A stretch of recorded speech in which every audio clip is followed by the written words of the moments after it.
오늘 함께 봉독한 말씀을 통하여 또 봉독한 본문을 통하여서 나눌 말씀의 제목은 근심하고 계십니까? 입니다. 말씀을 나누기에 앞서서 오늘 여러분은 어떠한 근심을 가지고 살아가시는지, 어떠한 문제를 가지고 살아가시는지 질문 드려봅니다. 그리고 그러한 문제에 대하여 여러분의 하나님을 향한 믿음은, 여러분들의 그 믿음은 여러분들의 근심과 걱정을 해결해주고 있는지 질문 드려봅니다. 이 질문을 다시 풀어보면 하나님을 믿는 믿음으로, 또 예수 그리스도를 믿는 믿음으로 여러분들이 안고 있는 근심과 걱정을 이기고 자유하게 또 능력 있는 삶을 살고 계시는가 하는 질문입니다. 사실 우리가 인생을 살며 근심할 일이 없이 사는 사람은 아무도 없죠. 어릴 때에는 어린 대로, 성인이 돼서는 성인이 된 대로, 또 노년에 이르러서는 노년의 그 나름대로의 고민과 염려할 일들이 수시로 나타나고 또 안고 살아갑니다. 일례로 건강에 문제가 생기기도 하고, 또 가정에 문제가 생기기도 하고, 또 자녀의 문제가 생기기도 합니다. 또 관계의 문제가 생기고 진로의 문제, 재정의 문제가 벌어지기도 하지요. 또 그것뿐만이겠습니까? 우리가 신앙생활을 하다 보면 신앙의 문제들도 우리에게 근심으로 다가올 때가 있습니다. 물론 한 치 앞도 모르는 게 인생이라고 우리는 말을 하지만, 정말 한 문제 한 문제가 내 앞에 직접적으로 다가올 때마다, 닥칠 때마다 그 문제가 나를 얼마나 힘들게 하는지, 또 어렵게 하는지 모르지요.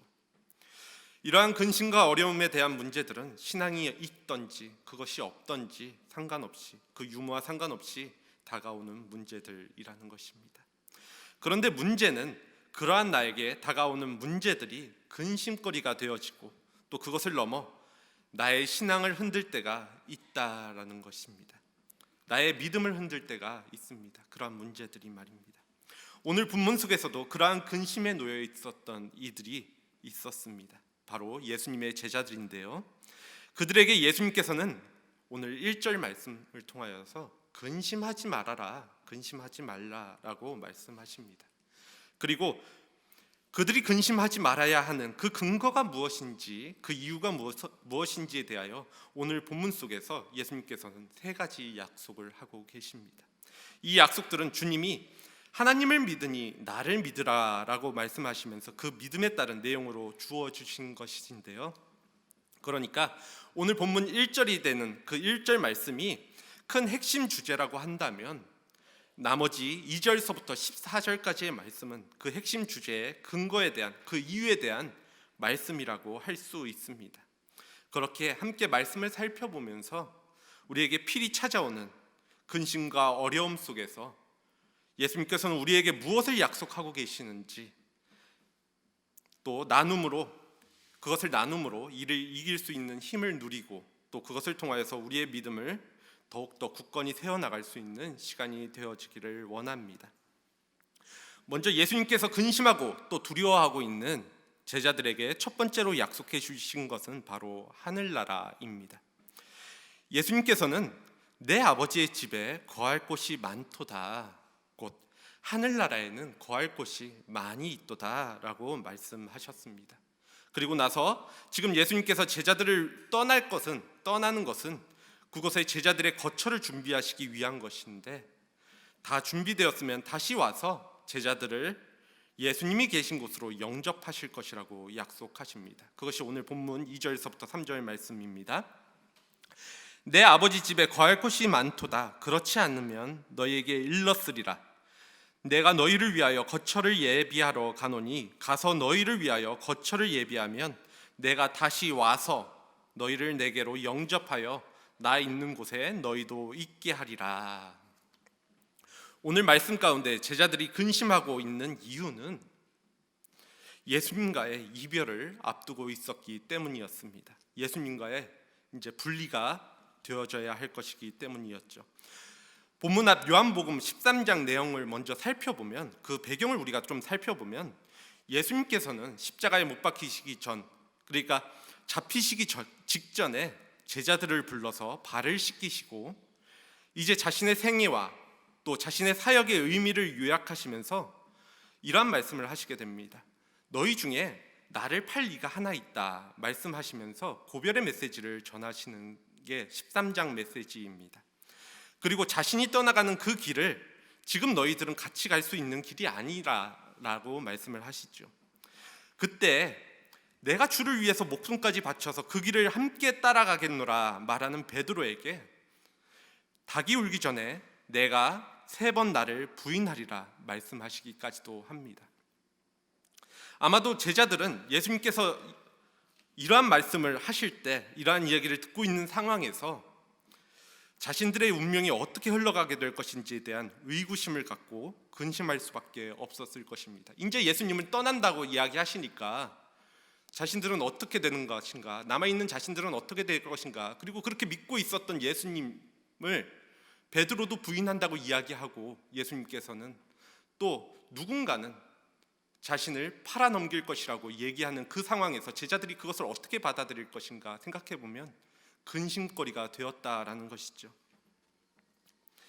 그 고별의 메시지를 생각을 했을 때 제자들은 예수님과의 영원한 이별로서 받아들였기 때문입니다.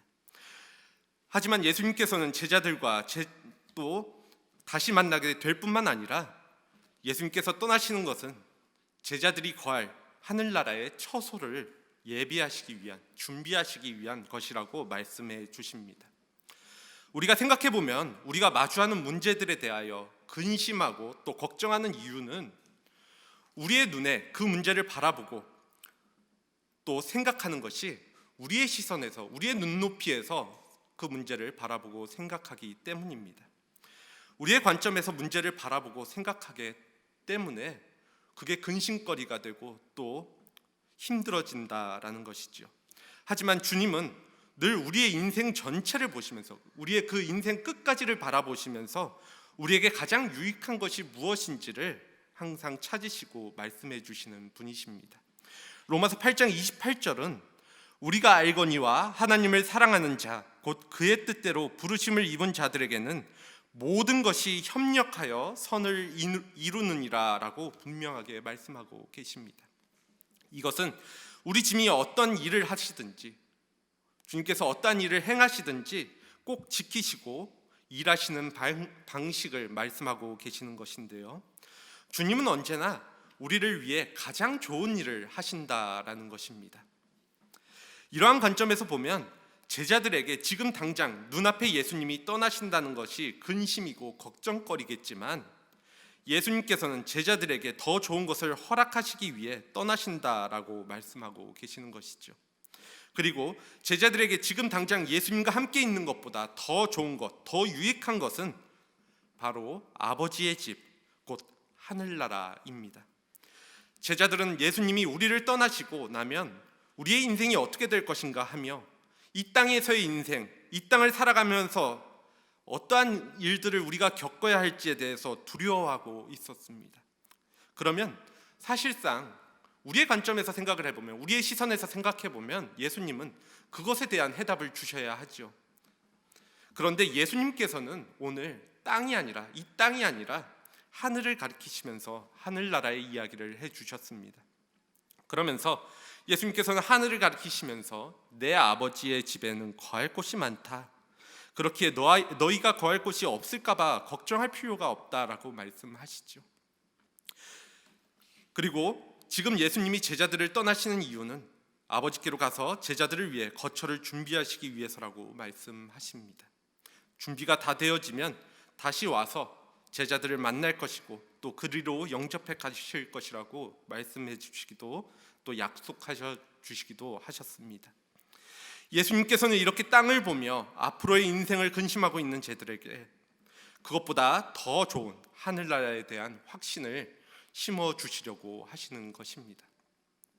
조금 전에도 언급드렸지만 사람들은 땅에 문제가 생기면 그 답이 땅에 있는 줄로만 압니다. 그 답을 땅에서만 해결하려고 하지요. 웬만큼 신앙이 있다 하는 분들도 좀처럼 이러한 생각을 벗어나기가 쉽지 않은 것이 사실입니다. 그래서 땅에 문제가 생길 때마다 땅을 바라보며 땅에서만 답을 찾습니다. 물론 이 땅을 살아가는 우리의 입장에서 이 땅을 생각하는 것이 중요하기는 합니다. 그 누구도 함부로 무시할 수 없을 정도로 피부에 와닿는 것, 그것이 바로 우리가 살아가는 이 땅에서의 현실이기 때문이기도 합니다. 그래서 주님도 우리의 현실을 무시하지 않으시고 육신을 입고 이 땅에 오셨고, 또 현실적인 고통을 당하는 사람들을 자유케 해주셨으며, 배고픈 사람들을 먹이시고, 또 제자들에게는 일용할 양식을 위해서 기도하라고 가르치셨습니다. 하지만 그럼에도 불구하고 땅의 문제에 대한 진정한 해답은 하늘에 있음을 말씀하고 계시는 것입니다. 그러한 이유 때문에 예수님께서는 땅에 묶여서 두려워하고 있는 제자들에게 하늘나라를 말씀하시고 그곳에 대한 확신과 소망을 갖기 원하셨던 것이죠. 이처럼 우리의 인생의 결말이 근심과 또 그것이 가득한 이 땅에서의 죽음으로 끝나는 것이 아니라 하나님 나라가 있음을, 또 우리를 맞이하실 예수님이 계심을 우리가 분명하게 알고 있다라고 한다면, 우리 앞에 놓여진 문제들과 근심거리들이 아무리 우리를 어렵게 만들더라도 그것은 이 땅을 잠시 스쳐 지나가는 과정일 뿐이라는 사실을 알기 때문에 우리는 더 담대하게 우리에게 주어진 이 땅에서의 삶을 감당해낼 수 있다라는 것입니다. 자기 인생의 결말이 무엇인지, 또 그 끝이 무엇인지, 얼마나 그 끝이 아름다운지 아는 사람에게는 그 이전에 일어나는 모든 일이, 그 중간의 과정 속에서 일어나는 모든 일들이 그저 행복한 결말을 향해 가는 과정에 불과하게 되기 때문입니다. 사실 이 세상 사람들이 자신 앞에 놓여진 문제를 마주할 때 불안하고 두려워하는 것이 무엇일까 생각해 보면 그 끝을 모르기 때문에, 그 결말을 모르기 때문에 두려워하는 것입니다. 하지만 우리 믿는 자들은 그 마지막을 아는 사람들입니다. 하늘나라에 들어가는 그 영광스럽고 행복한 결말을 아는 사람들이라는 사실입니다. 그러니 잠깐은 몰라도 그 마지막을 알기에 내가 이 땅에서 마주하고 있는 문제들에 대해서, 그 문제들이 사라지는 건 아니지만 두려워하거나 겁먹을 필요가, 근심할 필요가 없다라는 것입니다.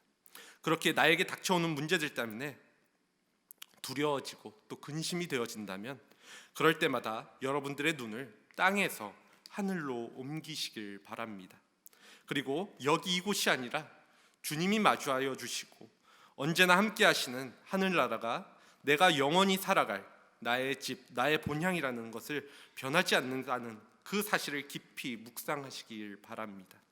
내게 근심이 있고 또 두려움을 마주하게 될 때 믿는 자들에게 약속된 하늘나라에 우리의 시선과 마음, 그리고 생각을 고정할 수 있다면, 거기에 집중할 수 있다면 우리는 근심과 걱정을 충분히 이기는 힘과 담대함을 얻을 수 있게 될 것입니다. 이처럼 하나님으로부터 약속되어 있는 하늘나라가 있다, 이것이 근심하고 두려워하고 있는 제자들에게 주신 예수님의 첫 번째 약속이었다면, 예수님의 두 번째 약속은 그 하늘나라로 가는 길에 대한 약속입니다. 하늘나라의 거처에 대한 말씀을 마치신 예수님께서는 4절 말씀에서 내가 어디로 가는지 너희가 그 길을 아느니라 라고 말씀하셨습니다. 아버지 집으로 가는 그 길을 너희가 아느니라. 예수님께서는 이미 자신은 아버지께로 가신다라고 말씀을 하셨고, 또 제자들은 그 길이 되시는 예수님을 알고 있었습니다. 예수님이 어떠한 존재인지를 알고 계셨죠. 그래서 내가 어디로 가는지 너희가 그 길을 아느니라 라고 예수님께서는 말씀하신 것입니다. 하지만 제자들은 예수님의 이 복된 말씀의 의미에 대하여 당시에는 전혀 알아듣지 못하고 있었습니다. 그들의 눈은 여전히 땅에만 고정되어 있었고, 그래서 하늘을 바라볼 수 없었기 때문입니다. 그래서 도마는 이러한 질문을 던집니다. 5절 말씀입니다. 주께서 어디로 가시는지 알지 못하거늘 그 길을 어찌 알겠사옵나이까. 주께서 어디로 가시는지 알지 못하거늘 그 길을 내가 어찌 알겠습니까? 그러자 예수님은 우리가 잘 알고 있는 굉장히 놀라운 말씀을 하시는데요. 6절 말씀입니다. 예수께서 이르시되 내가 곧 길이요 진리요 생명이니 나로 말미암지 않고서는 아버지께로 올 자가 없느니라 라고 다시 한번 분명하게 말씀해 주십니다. 오늘 이 말씀의 헬라어 원본을 살펴보면 길, 진리, 그리고 생명이라는 단어 앞에 정관사가 붙어 있는 것을 확인할 수 있습니다. 이는 우리말로 해석을 하면 내가 곧 하늘나라로 가는 유일한 그 길이요, 유일한 그 진리이며 유일한 생명이 된다라는 의미입니다. 즉 예수님께서 하나님 나라로 향하는 여러 가지 길 중에 하나가, 여러 가지 진리 중에 하나가, 여러 가지 생명 중에 하나가 아니라 유일한 길, 유일한 진리, 유일한 생명이 되어 주신다라는 것입니다. 이처럼 예수님이 하나님께로 향하는 유일한 길, 유일한 진리, 유일한 생명이 되신다라는 의미는 예수님을 통해서만, 예수님만을 통해서만 우리가 하나님을 알 수 있고, 예수님을 통해서만 우리가 하나님을 믿을 수 있고, 예수님을 통해서만 하나님께로 갈 수 있다라는 뜻입니다. 거꾸로 말하면 예수님을 통하지 않고서는 하나님을 알 수도, 예수님을 통하지 않고서는 하나님께로 갈 수도 있는 방법이 우리에게는 없다라는 것이죠. 그래서 이 말씀을 바라보며 세상 사람들은 기독교를 굉장히 독선적이고 편파적인 종교라고 강하게 비난을 합니다. 너희들만 아는 종교라고 이야기를 하죠. 왜냐하면 요즘 세상의 트렌드라고 이야기하면 종교 다원주의에 따라서 신도 여럿이 될 수 있고, 구원의 길도 내가 믿음만 잘, 어떠한 것을 믿든지 믿음 생활만 잘하면 구원의 길로 향할 수 있다라고 주장하고 있기 때문입니다.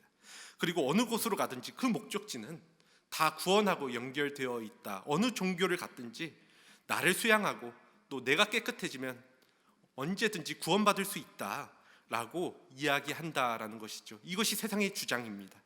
그래서 한 가지만 고집하는 것은 너무나도 배려 없는 것이고 잘못된 것이라고, 구원의 길이 여러 가지에 있기에 어디로 가더라도 만나게 되어 있다라고 말을 하면서 모든 종교는 그 지향점이 같다라고 하는 것이 훨씬 더 포용적이고 이해가 있는 것, 또 지성적인 것이라고 이야기한다라는 것입니다. 하지만 우리는 예수님만이 하나님께로 향하는 길이요, 진리요, 생명이라는 이 사실로부터, 이 절대적인 진리에 대하여 타협해서는 안 됩니다.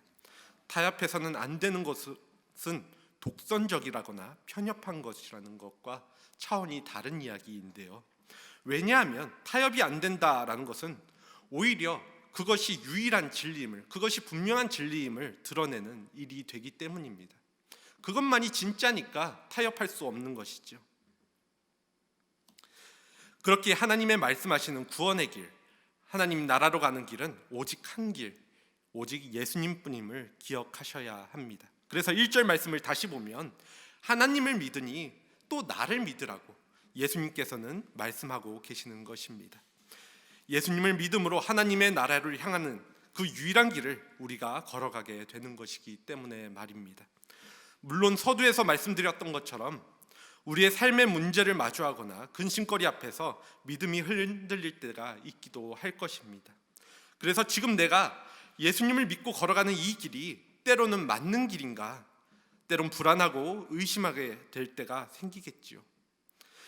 예수님께서도 그것을 알고 계셨습니다. 그러한 상황이 될 것을 예상하고 계셨다라는 것입니다. 그래서 제자들에게 이 말씀을 주고 계시는 것이죠. 너희는 진리인 나를 믿음으로 이미 하나밖에 없는 바른 길에 들어서 있다고.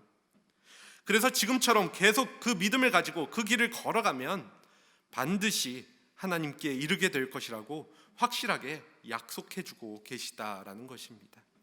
우리의 삶에 마주하게 되는 문제들로 근심하고 또 믿음이 흔들리고 삶이 불안해질 때 우리가 붙들어야 할 것은 예수님밖에 없습니다. 예수님만이 우리의 길과 진리 그리고 생명이 되시기 때문에 말입니다. 그렇게 예수님을 바라보는 눈을 다른 곳으로 돌리지 마시기 바랍니다. 예수님을 따라가는 여러분의 발걸음을 멈추지 마시고 늘 예수님만을 믿고 예수님만을 바라길 원합니다. 그러면 예수님께서 우리를 하나님께로 인도해 주시고 또 영원히 약속된 영광이 되어지는 하늘나라에 거하게 해 주실 것입니다. 이제 마지막으로 근심하고 걱정하는 제자들을 향한 예수님의 세 번째 약속을 살펴보려고 하는데요. 여러분들도 잘 아시겠지만 우리가 정말로 예수님을 믿고 따른다라는 것이, 우리가 신앙생활을 한다라는 것이 실질적으로 그렇게 만만한 일은 아닙니다. 우리의 기준으로서 말입니다. 왜냐하면 그러기 위해서는 이 세상에서 두 가지의 짐을 우리는 함께 지고 가야 하는 사람들이기 때문입니다. 첫 번째로 우리는 이 세상에서 하나님 뜻대로 살아가야 하는 사람들입니다. 이것이 우리의 첫 번째 짐입니다. 하나님의 뜻에 관심 없어 보이고 결정적인 순간에는 늘 하나님의 뜻과 정반대로 움직이는 것이 이 세상의 원리, 이 세상의 모습입니다. 그러다 보니 우리가 이 땅에 살아가면서, 이 세상에 살아가면서 하나님의 뜻대로 살아간다라는 것이 그들과 반대되는 것이기에 결코 쉽고 간단한 일이 될 수 없다라는 것이죠. 저 사람 이상한 사람이야 라는 이야기를 듣기가 너무 쉬운 것이죠. 그리고 우리 믿는 자들이 가지고 가야 하는 그 두 번째 짐은 하나님의 뜻과는 상관없이 살아가는 그러한 세상에서 하나님 뜻대로 살아가며 우리는 우리의 자신의 필요도 채워야 한다라는 것입니다. 하나님의 뜻대로 살아가는 것이 그냥 막연히 하나님의 뜻대로 살아가는 것이 아니라 이 세상 속에 섞여서 살아가야 한다라는 것이 우리의 두 번째 짐이라는 것입니다.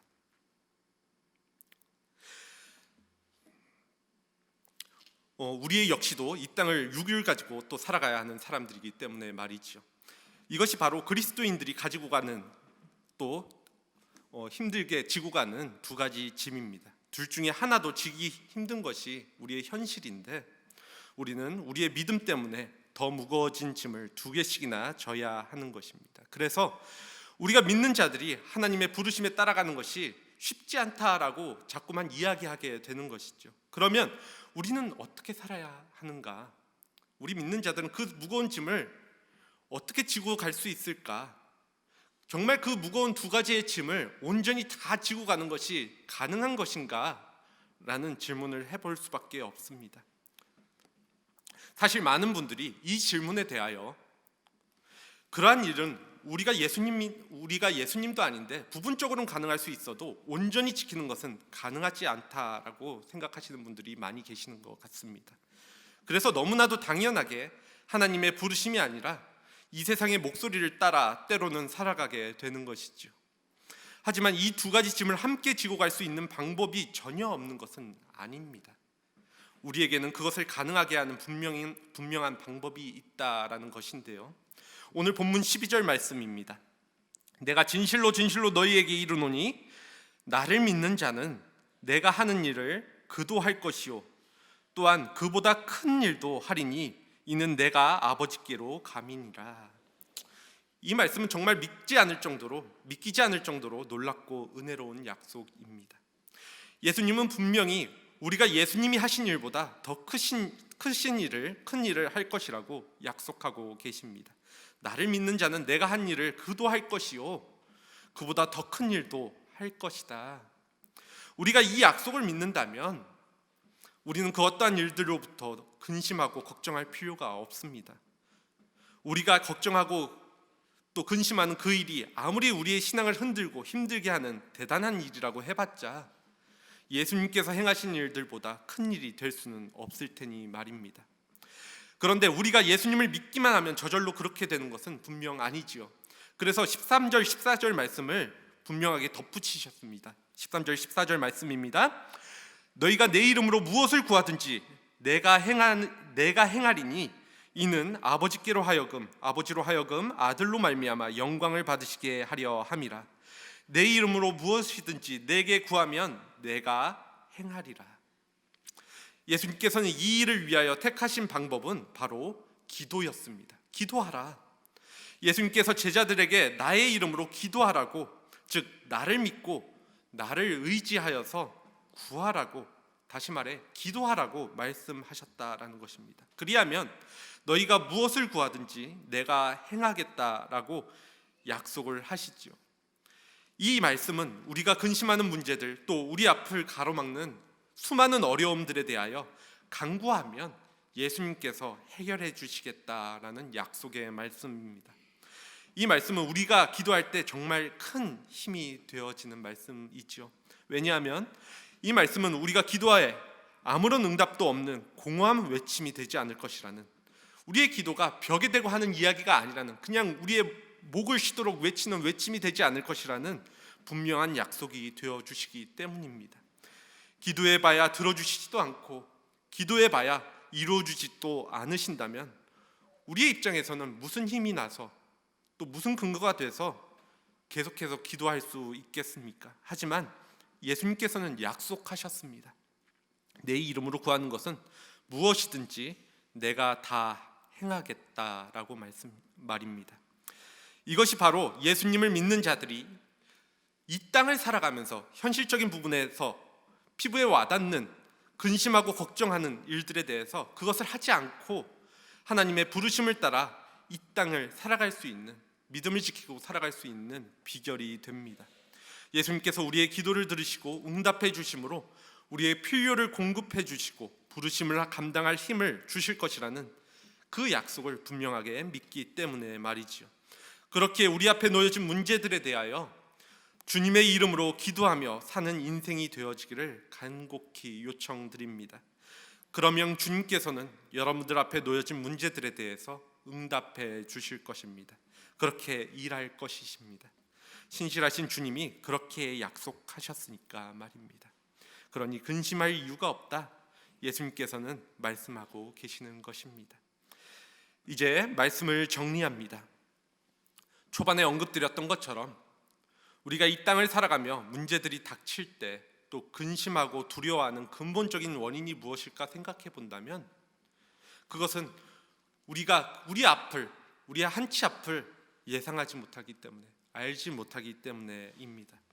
내가 마주하고 있는 그 문제가 얼마나 오랜 기간 나에게 어려움을 줄지, 또 얼마나 큰 크기로 나에게 어려움을 줄지 알지 못하니까 근심하게 되고 두려워하게 된다라는 것입니다. 하지만 우리는 그 두려움과 근심하는 마음을 누구보다 잘 알고 계시는 예수님께서 오늘 우리에게 이렇게 말씀하고 계십니다. 너희는 마음에 근심하지 말아라. 하나님을 믿으니 또 나를 믿으라 라고 말입니다. 그렇다면 우리에게 필요한 것은 이제부터 근심이 아니라 믿음입니다. 예수 그리스도를 믿는 믿음이 필요하다라는 것입니다. 우리가 믿는 예수님께서는 이 땅에서의 삶이 끝이 아니라 하늘나라가 있고 그곳에 우리가 들어갈 것이라고 약속하셨습니다. 그리고 그 일을 위해서 예수님께서는 이 땅에 오셨고 하늘나라에 우리의 거할 곳이 예비되어 있다 말씀하고 계십니다. 그리고 이 하늘나라로 가는 유일한 길은 오직 예수님을 믿는 것입니다. 길이요 진리이자 생명이신 예수님을 붙들고 우리를 부르신 그 거룩한 부르심을 따라 끝까지 그 길을 걸어갈 때 우리는 하늘나라를 마주하게 될 것이라고 약속하고 계시는 것이죠. 물론 그 길을 걸어가는 길이 결코 쉬운 일은 아닙니다. 그것은 우리의 이 땅에서의 삶과 부르심이라는 두 가지의 짐을 지고 가는 것이기 때문에 말이죠. 하지만 우리에게는 이 땅 가운데 살아가며 우리가 무엇이든지 주님의 이름으로 구하면 주께서 들으시고 행하신다라는 기도의 약속을 품고 살아갑니다. 그렇기에 우리가 예수님의 이름으로 기도할 때 하나님께서는 우리의 필요를 채워주실 것입니다. 그리고 우리가 그 길을 갈 수 있는 충분한 힘과 능력을 공급해 주실 것입니다. 그러니 예수님을 믿음으로 그분이 약속하신 하늘을 바라보시고 거기에 소망을 두시기 바랍니다. 그리고 길이요 진리요 생명 되시는 예수님을 확실히 붙드시고 예수님만을 의지하며 기도로 사시길 바랍니다. 그리함으로 우리 모두가 우리 주님의 약속을 붙들고 하나님께 영광 돌리는 삶을 통하여 마지막 때까지 우리 앞에 주어지는 근심과 어려움 속에서도 믿음의 흔들림 없이 부르심에 합당하게 살아가는 믿음의 자녀들이 모두 되어지기를 간절히 소원합니다. 이 시간 함께 기도하도록 하겠습니다.